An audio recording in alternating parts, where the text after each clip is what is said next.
if you set out to deal with yourself, find yourself,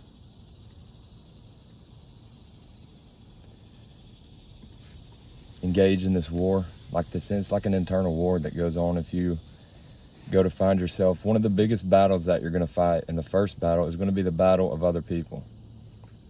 And the reason that is because we wind up with ourselves so tied up in other people that we don't even realize it. But before we can get to ourselves and deal with ourselves, we have to back out of the mind and lives of other people. And that's why when you go to find yourself, you're likely for a period of time going to lose everyone else in your life. And I want to start by saying that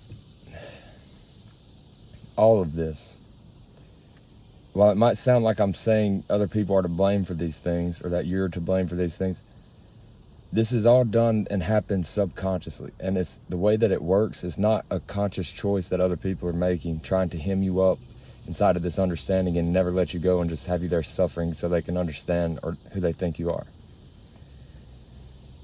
This is how it happens. It's not about any individual person. It's about the human mind and the state of it, and really shines light on the lack of awareness we have towards what's going on. And the first light that hits it kind of gets turned out because of what I just said. It sounds bad when it comes out. That's why I preface it with this right here, because it sounds like I'm saying each individual person would be to blame for these things, and that's how each individual person takes it when you start talking about it. But we've got to understand that these things happen. That's how it happens at the moment. It's the way it goes. It's what to do with other people. It's just how we roll at the moment. But when you find yourself lost among other people, we go from living from such a young age, when our parents give us this name and this identity and tell us who to be for other people, to be okay with ourselves. What do our parents want from us? We just got to be good in school, not get in trouble, and we're happy with ourselves because our parents are happy with us. If our parents start telling us we're a terrible child and we blah, blah, we don't feel good at all, and we lose ourselves and don't know who to be. And that's what other people give us, and we give that up to them, this option to become someone. We give them the gift of telling us who to be, and we take it as a gift, and it is a gift. It's a great thing to have, because being in this world without an identity is hell. And just like where you'll find yourself if it's later in your life when you become lost on other people, and just like it was when you're young and you don't know who to be and you get told who to be, and that's home and comfort. But over time, some of us have other people's maybe we're dealing with something going on inside of us, and we kind of have to back away from other people. Again, all subconsciously, not realizing that we're not doing that then because we realize all of this. It's just where the truth of the matter takes us is away from other people when we have this conflict with ourselves and realize them, so it's a put on we do, a character and a role we play. We find out who these other people, our family and stuff, want us to be, and that's who we become. Forgetting that has happened, and that's who we identify as, and that's who we think we are.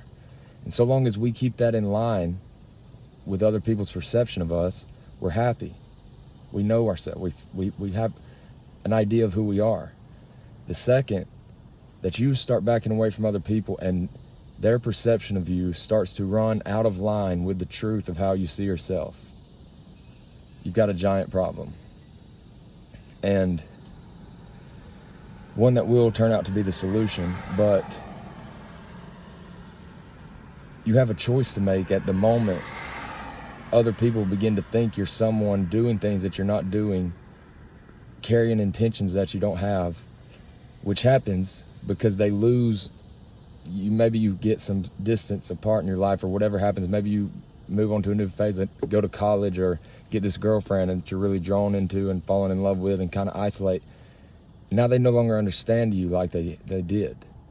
And as humans, when we don't understand something, we are not okay with that, and we tell ourselves the best version that we can of it, which is all good. Again, that's how the human mind works, but we lose sight of the fact that that's only how it seems to us, and we make that what it is to us. We think we know that it's this best understanding that we can draw up directly from the misunderstanding that we have.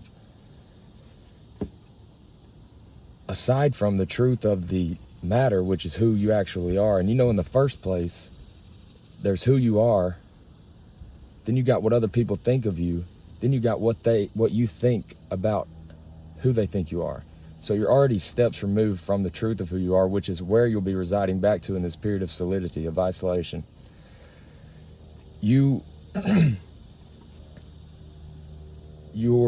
This new misunderstanding that they put together of you being out of line with the truth, as I said, of your intentions and who you're being, won't work.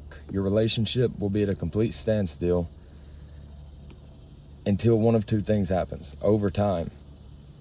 You either fall into all this misunderstanding of who they think you're being, because you're losing yourself is what's happening. You're getting lost on other people. And remember, as I said, that's where we construct ourselves in the first place. So as their perception of you starts to fall apart, your whole self gets lost on you, in you. No longer are they telling you who to be, and no longer are you who they think you are, because they think you're this bad person. They think you're doing this or that, and that's not who you are. That's not what you're doing. That's not where your intentions are. And now you're left here knowing only you know who you're not. And that's coming from this place that always told you who you are. So now you do not know who you are, other than not what other people are saying or thinking about you, which is what you spent your entire life living for, striving to be, feeding, tending to, this idea other people had of you, calling it yourself. Now this idea other people have of you is not who you are, and you're lost. You've lost yourself, and you could word it as that other people have taken it from you. Again, we gave up that option. We were super young, but what happens most of the time, because of how deep and dark the waters are, as I said, when you're sitting here now without an identity, you're in hell. As far as I'm concerned, that's what hell is. And from that place, it's all that you want, and it's all that you're going to be able to do and live for, is trying to establish a new identity. You cannot go about your daily life as you were if you lose your identity as a human being. You'll be slinging toothpaste all over the floor and dropping all kind of shit in the kitchen, just trying to cook a meal, just trying to get away from yourself, until you sit down, stop, and turn into it. Turn inward.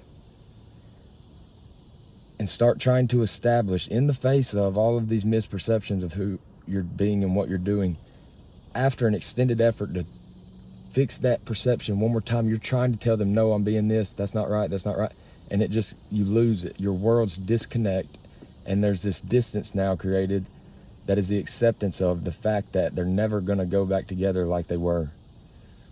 And there's no hope in reaching for that identity in you anymore, because it's completely lost and gone. And so are those other people with it. And you're by yourself, dying for some shoes to put on, dying for what clothes to wear, being offered from other people this image and version of you, telling you what you need to do to make them happy again, who you're not being, who they need you to be. They're trying to grab you by the back of the collar and rip you back into this world of theirs that you were just in, as you have to just would they have the little bed made, or you just have to keep walking into this fire of the unknown.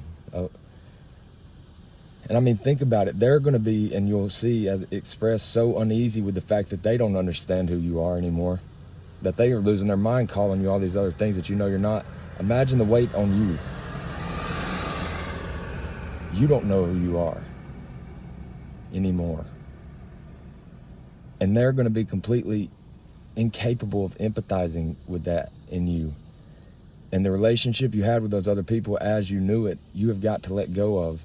You putting your state of well-being and self-acceptance in their perception of you has got to hit the floor, or else you're not going to be okay with yourself. And you won't be okay with yourself until you stop weighting that in, whether they're okay with who you're being or not.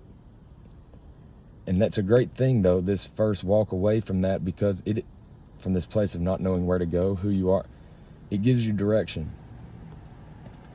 in that, the first steps you have to take to establish yourself as an individual that's not tied up in other people is be able to stand on your own 2 feet as the person you know the truth of who you are to be, in the face of all these other ways and things that they think you are, and let their perception of you, let their accusations fall to the truth of who you're being. And the second that happens, you have now compensated for that thing that you gave away this opportunity to become an individual in the first place.